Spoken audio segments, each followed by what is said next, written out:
Good morning मित्रांनो, स्वागत आहे तुमचं माझ्या मिनी ब्लॉगमध्ये। आज सकाळी निघालो आहे मी माझी गाडी घेण्यासाठी। रस्त्याने जाता जाता धुकं खूप पडलेलं होतं। गाडी घेऊन निघालोच होतो तर तोपर्यंत मला फर्स्ट ऑर्डर मिळाली होती।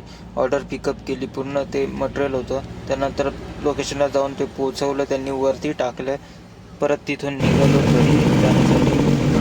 जाताना मला रस्त्यात एक ऑर्डर पडली म्हणून ती लोकेशनला गेलो। लोकेशनला पोचून बघितलं तर ते फ्रीज होते म्हणून ते पिकअप केले।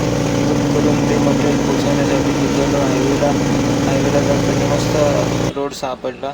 त्यानंतर संध्याकाळी घरी आलो। घरी येऊन गाडी पार्क केली। आज खूप थकलो होतो म्हणून घरी लवकर गेलो। घरी जाऊन कॅटला कॅट फूड दिलं, तिला खूप भूक लागली होती, बघा कशी खाती येते। त्यानंतर मम्मीने मला खिचडी आणून दिली, मस्तपैकी खिचडी खाल्ली, गोळ्या घेतल्या। खूप असं विकनेस येत होता, त्यात कॅट जवळ येऊन बसली। तर मित्रांनो, ब्लॉग कसा वाटला नक्की सांगा। भेटू आपण उद्याच्या ब्लॉगमध्ये। Tata bye.